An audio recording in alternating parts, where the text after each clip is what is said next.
مقرر عظیم آتا ہے، مقرر عظیم آتا ہے، جانے لطف عمیم آتا ہے، جانے لطف عمیم آتا ہے۔ اہل محفل کو شادماں کرنے، اہل محفل کو شادماں کرنے فکر و فن کا شمیم آتا ہے۔ میری مراد ہے حضرت مولانا غیاث احمد صاحب شادی دامت برکاتہم العالیہ۔ میں آپ سے ادباً عرض کرتا ہوں کہ قیمتی نصائح سے ہمیں مستفیض فرمائیں۔ الحمدللہ رب العالمین والصلاة والسلام على اشرف الانبیاء والمرسلین محمد وآلہ وصحبہ اجمعین، اما بعد، فقال اللہ تبارک وتعالی فی القرآن المجید: اعوذ باللہ من الشیطان الرجیم، بسم اللہ الرحمن الرحیم۔ ام کنتم شہداء اذ حضر یعقوب الموت اذ قال لبنیہ ما تعبدون من بعدی، صدق اللہ العظیم۔ قابل صد احترام ممتاز علماء کرام اور صدر اجلاس مولانا خطیب عبد المجید صاحب دامت برکاتہم، مولانا عبدالسلام صاحب دامت برکاتہم اور مولانا جواد احمد صاحب دامت برکاتہم، اور دیگر ممتاز علماء کرام اور بزرگان محترم، عزیز طلبہ اور پردہ نشین خواتین،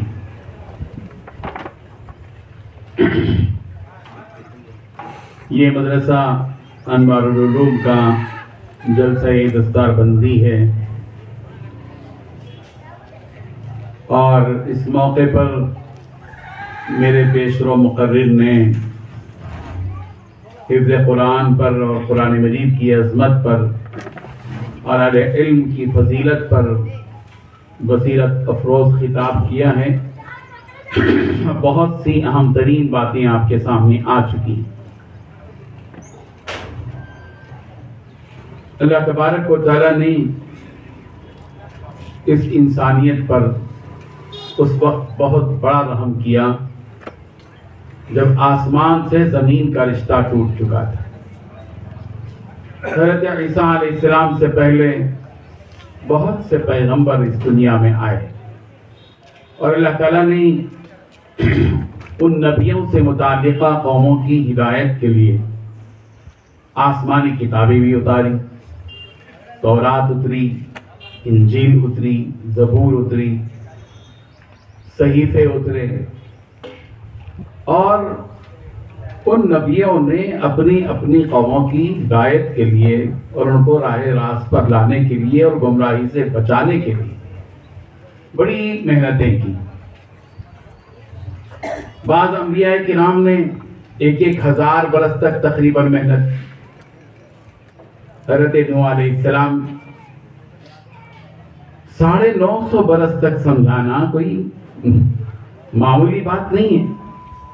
ہم بحیثیت باپ اپنے بچے کو 1-2 سال سمجھا کر مایوسی کا شکار ہو جاتے ہیں، اور ہمارا جملہ یہ ہوتا ہے کہ یہ تو اب سدھرنے والا نہیں ہے، انہیں فیصلہ بھی کر دیتے ہیں مقدر کا۔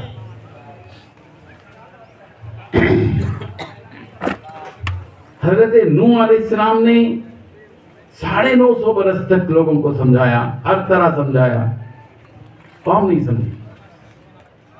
حضرت موسیٰ علیہ السلام نے بنی اسرائیل کو سمجھایا۔ حضرت صالح علیہ السلام نے قوم ثمود کو سمجھایا۔ حضرت شعیب علیہ السلام نے اصحاب مدین کو سمجھایا۔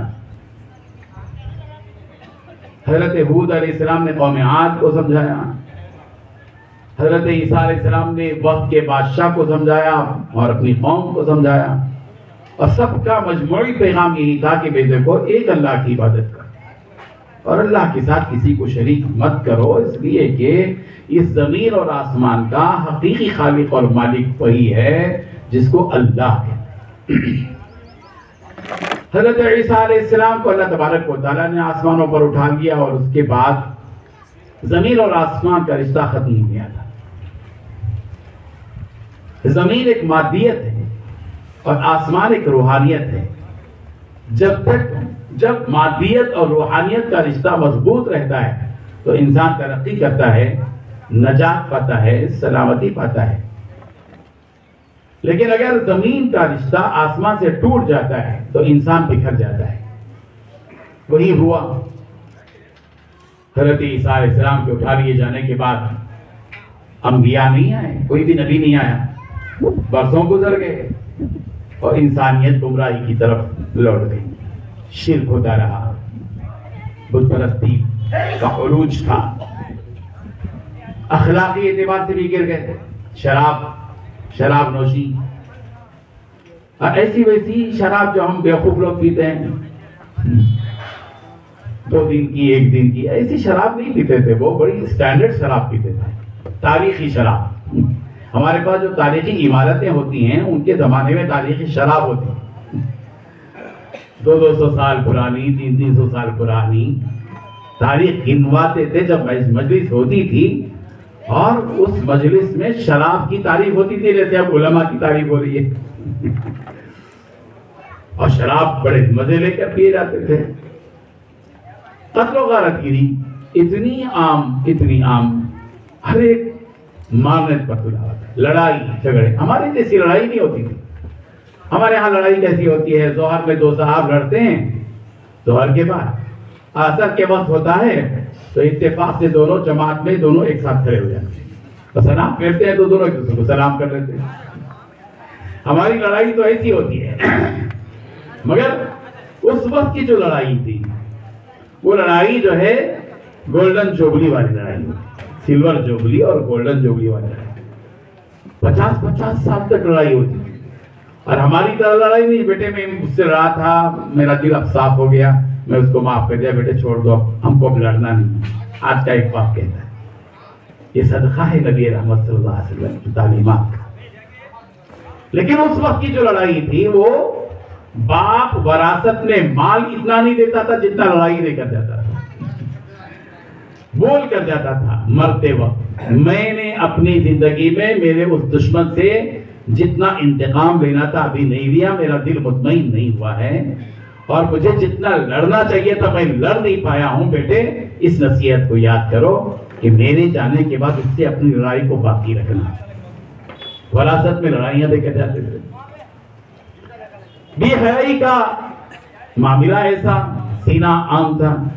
یہ جو شرافت والی نگاہیں صلی اللہ علیہ وسلم نبی پر سلام ہو، کتنا پیارا نظام ہم کو دیا۔ مہذب لوگ بیٹھتے ہیں، کرتا پاجامہ پہنے ہوئے، پگڑی پہنے ہوئے، بہترین مہذب لباس پہنے ہوئے، اور قاضی صاحب تشریف لاتے ہیں، معزز لوگ بیٹھتے ہیں، اور پھر ایجاب ہوتا ہے، قبول ہوتا ہے، پیارا نظام ہوتا ہے، نکاح ہوتا ہے۔ اس زمانے میں ایسا کچھ نہیں تھا، کچھ نہیں۔ اور زنا میں اور ازدواج میں کوئی ان کے پاس فرق نہیں تھا، اتنی گری ہوئی حرکتیں تھیں۔ یہ کیوں تھا؟ اس لیے کہ روحانیت کا تعلق مادیت سے ختم ہو چکا تھا۔ انسان اس سکتی انسانیت پر اللہ کو بڑا رحم آیا، اور انسان اور یہ مخلوق تو اللہ کا کنبہ ہے، اور اللہ اپنے کنبے پر جب رحم کرنے آتے ہیں تو وہ شکلیں پیدا ہوتی ہیں جو شکلیں نبی کے نزول کی طرح، نبی کی بعثت کی طرح ہوتی ہیں، قرآن کے نزول کی طرح ہوتی ہیں۔ رب ذوالجلال کو رحم آیا، اور اللہ تبارک و تعالیٰ نے مکہ مکرمہ کی سرزمین میں آخری پیغمبر خاتم النبیین رحمت للعالمین حضرت محمد عربی صلی اللہ علیہ وسلم کو اس دنیا میں مبعوث فرمایا۔ آپ آئے، رحمت آئی، آپ آئے، تہذیب آئی، تمدن آیا، آپ آئے، سلامتی آئی، آپ آئے، ہدایت آئی، اور پھر ایک انسانیت کو روح ملی، انسانیت کو شادمانی ملی، مسرت ملی، خوشی ملی، انسانیت کو سکون ملا، اور پیارے پیغمبر صلی اللہ علیہ وسلم نے دھیرے دھیرے دھیرے انسان کو انسان بنایا۔ جو انسان آسمان سے رشتہ ٹوٹنے کی وجہ سے جانور اور جانور سے بھی بدتر بن چکا تھا، اولئک کالانعام بل هم اضل، اللہ نے ان انسانوں کو جو جانور بن چکے تھے اور درندوں سے بھی آگے بڑھ چکے تھے، اللہ تبارک و تعالیٰ نے ان کو پھر سے انسان بنا دیا۔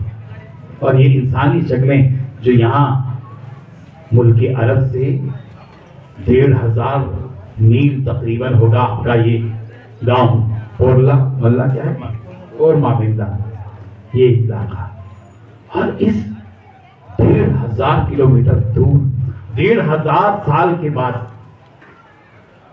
آج بھی ہم اسی نبی کے کی شکل میں بیٹھے ہیں.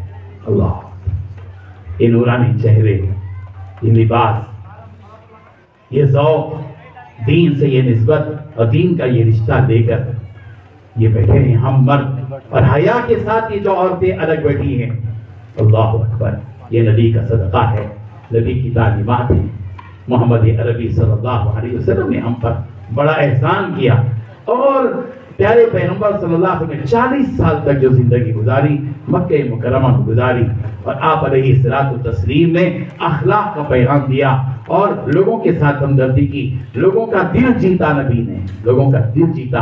اور پھر 40 سال کے بعد وہ وقت آیا جب نبی رحمت صلی اللہ علیہ وسلم نے لوگوں سے کہا کہ لوگوں کلمہ پڑھو، قولوا لا الہ الا اللہ، لا الہ الا اللہ پڑھو فتفلحوا، پر تم کامیاب ہو جاؤ گے.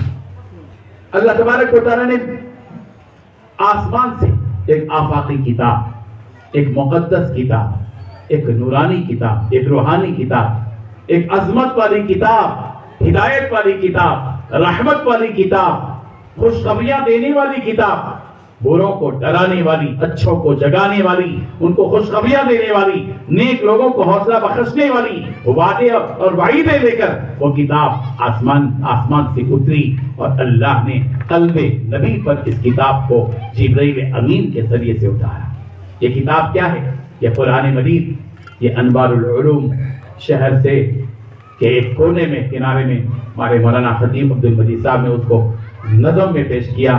ہماری اتنی سکت نہیں ہے، ہم تو نثر میں پیش کرتے ہیں. یہ مدرسے انوار العلوم ماشاءاللہ یہاں شہر کے کونے میں آپ کے گاؤں کے کونے میں ہے، لیکن یہ ظاہری شکل میں مادی اعتبار سے کونے میں ہے، لیکن اللہ کی نگاہ میں یہ اتنا ہی درمیان میں ہے جتنا جسم میں دل ہوتا ہے.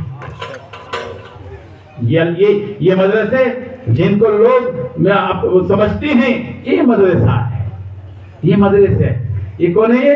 یہ بچے ہیں، حفظ کے بچے، حفظ کے بچے. جو کوئی شخص اپنا چہرہ حقارت کا بنا کر، غور سے سنیں میری بات، بہت بڑی ذمہ داری کے ساتھ سنیں، اور میں ایسے ہی زبان سے نہیں کہہ رہا ہوں، میں اپنے دل کی گہرائی سے یہ بات کہہ رہا ہوں. جو لوگ حقارت سے چہرہ بنا کر ان معصوم بچوں کو دیکھ کر حقیر انداز میں کہتے ہیں، خدا کی قسم اللہ کے نزدیک سب سے بڑا حقیر وہ ہے. یہ بات یاد رکھیں، اللہ کی کتاب کی نسبت جس بچے سے ہو جائے وہ خدا کی قسم حقیر ہو نہیں سکتا. وہ حقیر ہو سکتا ہے جس کے پاس مال ہو اور دولت ہو، اور وہ دولت اور اس کا مال دین کی رہبری سے محروم ہو، علماء کی رہبری سے اس کے خرچ کرنے سے محروم ہو.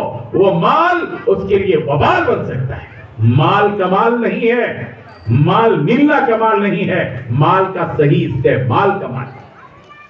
اس لیے یہ مدرسے کیا، ان مدرسوں کے یہ جو بچے ہیں یہ اللہ کی کتاب پڑھ رہے ہیں. ہم انسانوں کے بنائے ہوئے موبائل پکڑ رہے ہیں. ہم کو یہ بہت پیارا لگتا ہے، یہ ہماری ضرورت ہے، اس کے بغیر ہم جی نہیں سکتے.